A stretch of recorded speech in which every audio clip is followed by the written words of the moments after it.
we are very lucky to have with us live in the studios this morning, Kazu Haga. Kazu Haga is the Bay Area coordinator of the Positive Peace Warrior Network. He is also program director of the Peace Development Fund, co-founder and co-director of Communities United for Restorative Youth Justice, and sits on the steering committee of the Bay Area Justice Funders Network.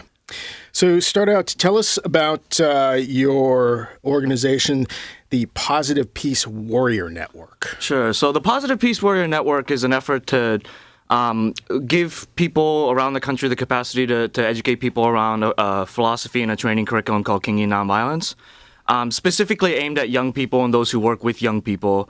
The level of violence that we see in a lot of our communities. I live in Oakland, California, so the level of violence we see in the streets is it's completely out of control. And, oftentimes people think that nonviolence is just about not being violent. But for us, nonviolence means taking a stand against violence and giving community members the capacity to do something about the violence and the injustice that they see in their communities. So with the Positive Peace Warrior Network, we're using the philosophy of Kingian nonviolence and trying to get into schools around the country, prisons, just community centers, whoever we can work with to create real lasting peace in our communities. So what is specifically Kingian nonviolence? Yeah, sure. So the story with Kingian nonviolence starts on April 3rd of 1968, which was the night before Dr. King was assassinated. After he gave the speech at the church in Memphis, he was back in his motel room with a couple of his key advisors, a couple of the lead organizers of the movement at the time. And they say that he had this moment of revelation where he said that the next step that their movement has to take is to institutionalize and internationalize nonviolence. And one of the people that was in the room that night was a man by the name of Dr. Bernard Lafayette, who at the time was the director of the Poor People's Campaign and was a leader in the Nashville lunch counter sit-ins, the Freedom Rides. And, the way Dr. Lafayette tells the story is that they were never able to finish that conversation about what exactly King meant when he said we need to institutionalize and internationalize nonviolence. So after King was assassinated, Dr. Lafayette took that as King's final marching orders. And he worked throughout the years with another man by the name of Dr. David Jensen to create a training curriculum called Kingian Nonviolence. And really what it is it's the philosophies of Dr. King, his understanding on the nature of human conflict, how conflict escalates, how it de-escalates, how it impacts all of our communities, what the root causes of violence are. But also not just the kind of philosophy of nonviolence on a very theoretical level, and a very philosophical level, but on a real practical level, how we can implement those principles of nonviolence into a social change campaign. So it's the principles of nonviolence as well as the organizing strategies behind the civil rights movement. There's a lot of talk about the role of direct action. Oftentimes in our society, I feel like a lot of movements, we get really excited about direct action because that's the fun thing, it's the exciting thing, it gets all the media attention. But direct action in and of itself is not a goal. And then sometimes I think we mistake, organizing a successful rally as a goal in and of itself. But in the civil rights movement, direct action had a very specific role within a larger framework of organizing. So direct action is something you use to put pressure on the system to get to a larger goal. And so, we talk a lot about the different tactics, the different strategies that people use and how they can build off of each other. And what attracted you or got you involved with the whole concept of nonviolence? Well, I mean, I definitely was not always a nonviolent person myself, and I had no idea what nonviolence was until I was about 17 years old. I've been going through a lot of struggles in my own life, and I ran into a bunch of there was a Japanese organization that does nonviolent social justice work around the country, and they kind of just, it was one of those things. They met me, and within a couple of days, I had left home for a year and a half to travel with these folks and study nonviolence. And, nonviolence is a word that a lot of organizations use, and I think a lot of organizations have a very different understanding of what nonviolence is. So early on in my life, my understanding of nonviolence was exactly that. It was about not being violent. And being kind and compassionate and a nice person and all that.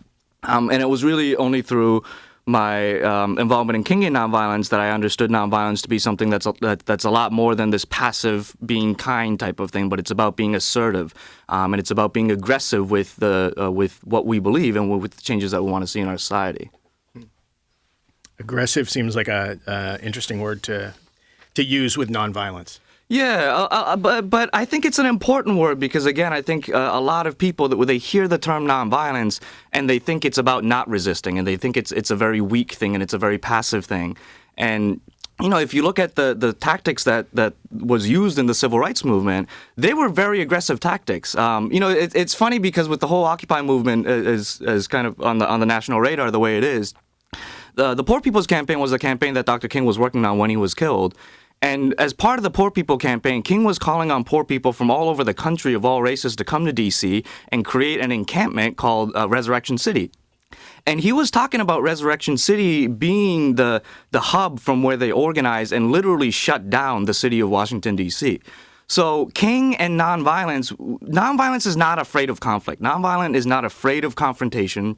In fact, nonviolence is a strategy that you oftentimes use to bring those conflicts and the confrontation to the forefront. A lot of times, the conflicts in our society, the injustices that a lot of communities face, it's beneath the surface. And so mainstream America, a lot of people don't know what's going on. So nonviolence is a strategy that you can use to bring those issues of injustice to the forefront and really force the country to deal with it. And I think that's what King was doing, and I think that's what the Occupy movement is trying to do. So, you know, nonviolence it's not a weak, passive thing. It can be very aggressive. And as you say, it does seem to be at the forefront of the debate amongst a lot of the Occupy community in terms of definition of nonviolence, direct actions, and what is the appropriate strategy for the different Occupy movements. Yeah, absolutely. You know, like I said, I live in Oakland, California, so I've been a participant of Occupy Oakland since the first day. And the question of nonviolence and diversity of tactics, it was definitely kind of bubbling from that first day. But I think when it really started to become a big conversation was the night of our general strike on November 2nd. You know, by some accounts, we turned out 100,000 people. The chief of police at one time said there were about 3,000 of us in the streets, which is just absolutely ridiculous. But regardless, you know, it was one of the most inspirational days of my life. And based on the conversations that I've had, a lot of people, you know, that in a small city of 400,000 people, 450,000 people, that we were able to turn out 100,000 people or, you know, 80,000, whatever it might have been, for a local mobilization.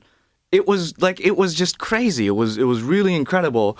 But at the end of that night, there was some violence. There was some property destruction. There was some more conflicts with the police. And of course, that's what got the media attention.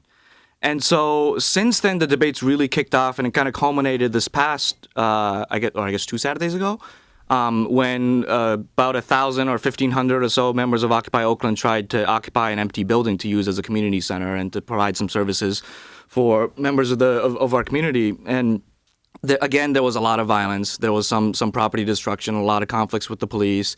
And it seems like, you know, I've been on the road, so I haven't been in Oakland since that incident happened. But it really seems like it's come to a head. And there's a lot of people in Oakland that want to support and not just Oakland, but around the country, that support the general principles of this movement and want to see the same types of changes that everyone working in this movement want to see. But they're not okay with the violence, and they're not okay with the property destruction. And so there's a lot of people that's just looking for an alternative way to continue to be engaged.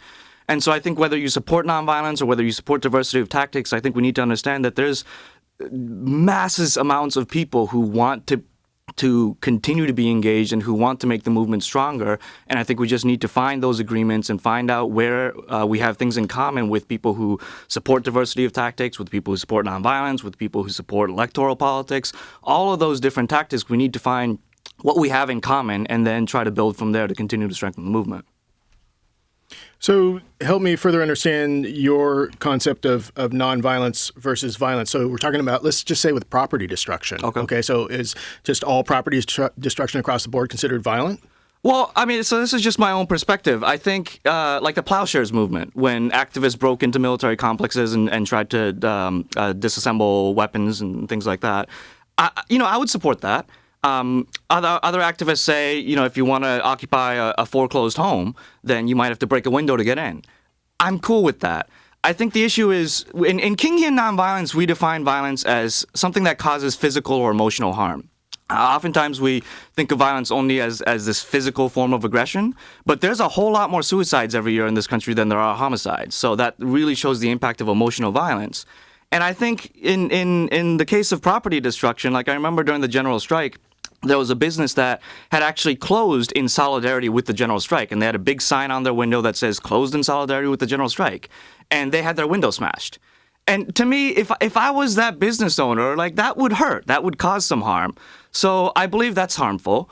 I believe that when we smash the window at a Whole Foods, I think there are people, including children, inside that Whole Foods that might be supportive of the movement, but when they see a huge group of people wearing black masks coming up to them and breaking windows in the business establishment that they're in, I think that hurts the movement. So, I do think there are cases when property destruction is violent. And, even if you can make the case that property destruction is not violent, I think for me, it's hard to see how it doesn't hurt the movement. I think with incidents of violence within the Occupy movement, to me, there's a big difference when people see images and hear stories of Scott Olson getting shot, who was a Iraq War veteran who was hit in the head with a tear gas canister and was sent into a coma in Oakland. There were images of the elder woman in Seattle who got pepper sprayed. And, a lot of people saw the images of what happened at the students in UC Davis that were just sitting there nonviolently as this police officer was spraying them with a tear gas or pepper spray, right? There's a difference between those types of images and the images that oftentimes come out of Occupy Oakland, where we as a movement ourselves engage in acts of violence. If you look at the history of those types of incidents, every time an image comes out when the police use violence and we as a movement are able to remain nonviolent, it paints a very clear picture of who's on the right side of justice. And it makes it very obvious who's right and who's wrong. And it helps to wake up the moral conscience of the public, and that strengthens movements. If you look at the history of movements, that's the case too. If you look at the Bloody Sunday March in Selma, there were 650 people who were marching that got beaten back by police. The country saw what happened, and it woke up the moral conscience of the nation. And 2 days later, there were 2,500 people in the streets of Selma. And 2 weeks later, there were 8,000 people in the streets of Selma, and that's what made that voter campaign a success. Whereas when incidents of violence, when we engage in acts of violence ourselves, it taints the narrative and it confuses things, and it's not as clear. It's very easy for people to say, "Oh, look at those crazy rioters, right, breaking windows in our city," and it makes it harder for us to win the public support. And whether you use violent or nonviolent tactics, if you're not in the majority, if you don't have that majority base and that majority support, that movement is going to die out very quickly, especially when you're using very aggressive and militant tactics, whether it's breaking windows or nonviolent direct action. You need the support of the public. My mentor who trained me in King and Nonviolence, Dr. Bernard Lafayette, he always says that no revolution is successful without the active support of the majority. And I think that's true, and I think we need to keep that in mind when we talk about what types of strategies, what type of tactics we use, that we need to keep in mind that this movement is still at a place where we're still building our base. And we still need to continue to grow, and every time there's an incident of violence, the numbers decrease. And we can't have that. We don't have that privilege right now. So what do you see the role of the crowd or those people participating in an action when they see something that they don't agree with, that they consider violent? What is their role then? Well, let me kind of take a step back a little bit, because I think one of the things that happens is we need to have those agreements before we hit the streets. I was saying that direct action has a very specific role within the framework of Kingian nonviolence. And I was also saying that, direct action and protests and rallies, that's the exciting thing. That's what people want to be a part of.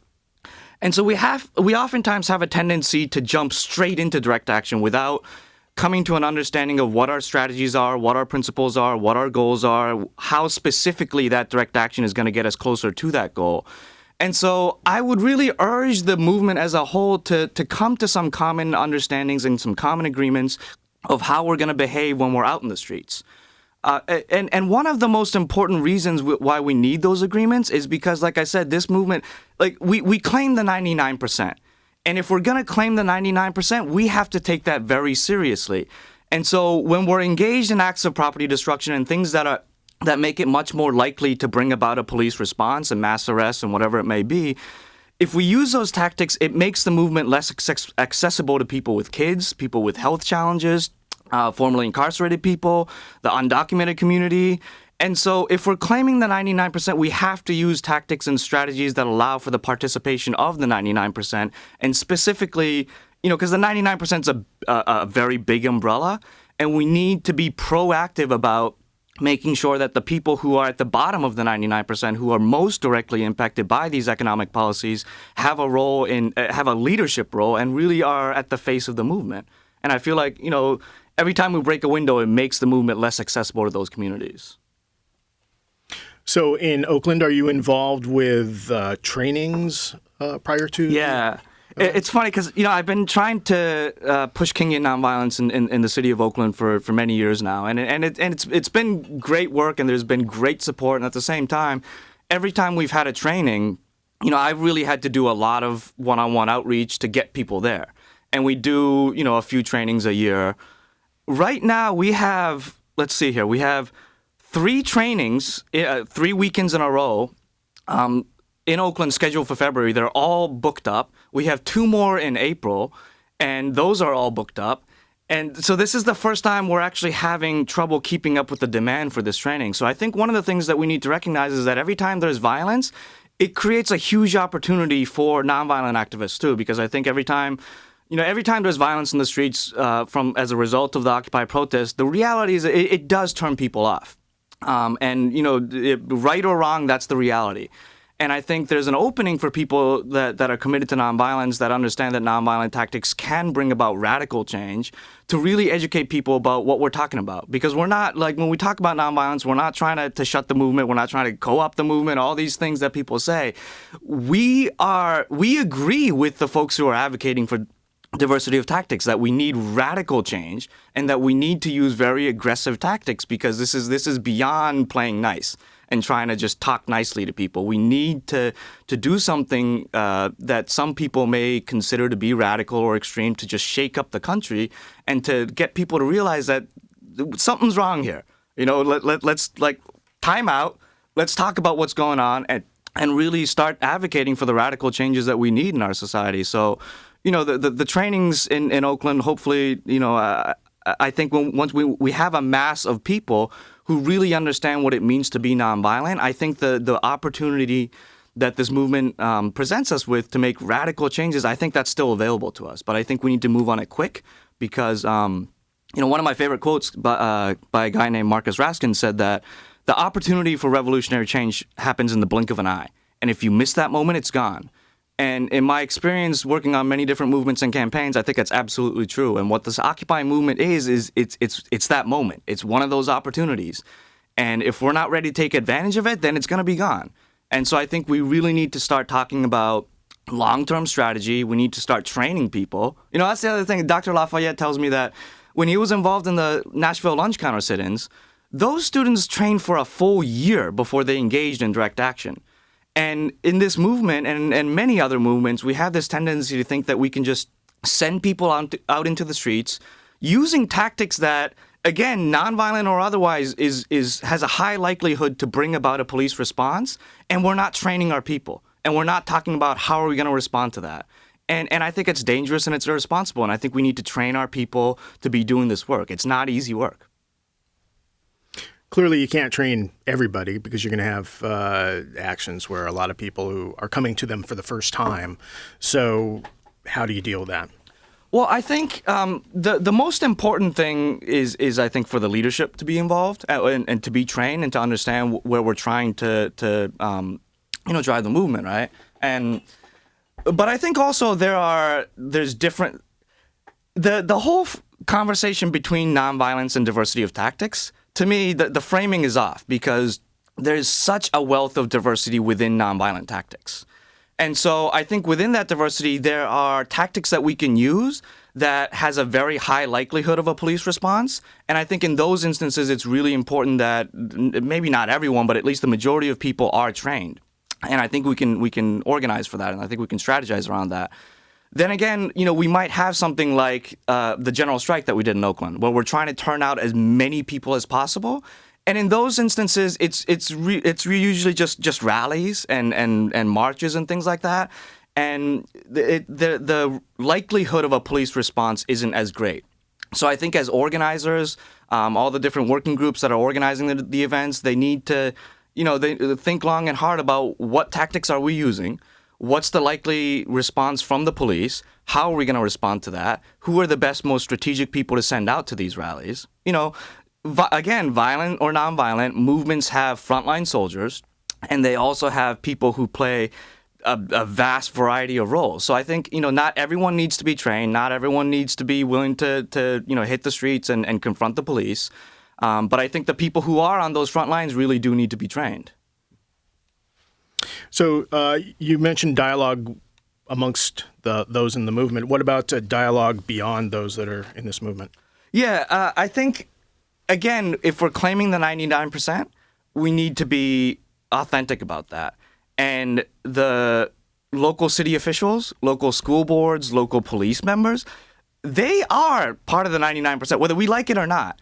And, part of the reason we use direct action within the framework of Kingian Nonviolence is to give yourself leverage to go to the negotiating table, right? Because right now we can talk to the city, and city officials can say, okay, we've heard your concerns and we don't care. And so that's one of the reasons we use direct action, is to put pressure on the city so it balances the power dynamic so that we can actually genuinely negotiate. But if we're not willing to negotiate, then, when we use forms of direct action, it puts incredible pressure on these institutions and these agencies that hold a lot of power. And by not negotiating, we're wasting that pressure that we're creating. All this effort, all these resources, all the time that we spent into organizing these direct actions that puts immense pressure on these institutions. And then by not negotiating, we're wasting that pressure. So I think it is critical that we're at the table with city officials, that we're at the table with the police department. It doesn't mean that as long as we're clear on what our principles are, then the movement will not be co-opted. And I know that that's a fear that, once we start talking to the city, they're going to try to co-opt the movement and this and that. As long as we're clear on what our principles are, then we'll be fine. But that means that we also have to come to the table as a movement and figure out what those principles are that we're not willing to compromise. What about co-optation within the movement? Yeah, I've certainly been accused of that. I can only speak from the perspective of Occupy Oakland, but in Occupy Oakland, there's a lot of fear of co-optation from nonprofits, from churches, from electoral politics. And I think some of that is legitimate, because I think one of the things that this movement hasn't been afraid to do is to use those radical and at times aggressive tactics. And we can't lose that. We can't lose that courage. We can't lose we can't be afraid to use those tactics.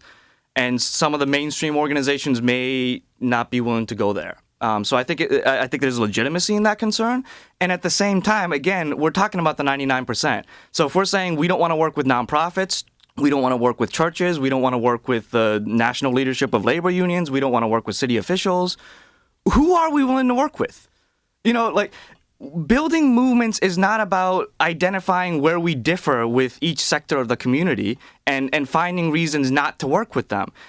Building movements has to be about identifying what we share in common with the nonprofits that are doing great work in our community, with the churches that are serving a lot of people in our community, with even elected officials who, I understand that money and politics, all that, but they're people.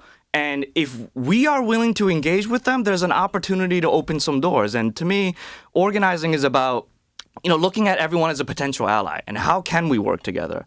So absolutely, the fear of co-optation, I think, is legitimate, and I think we need to keep that in the back of our heads. But we need to be finding ways to work together with people and not find reasons to divide ourselves. Do you use consensus in decision-making in Oakland? Some people would call it that. What happens at the General Assembly in Oakland is we need a 90% approval from the GA. It's not, the General Assembly, to me, is not a place that's conducive to consensus building. People have 2 minutes to speak, pros and cons. It's very likely that you might get booed, which, and having those 2 minutes, having people boo you, it's not conducive to dialogue. And consensus building isn't about getting to the 90%, right? It's about It's about, if it takes 3 days to build consensus and have everyone agree on a proposal, then that's what consensus building is.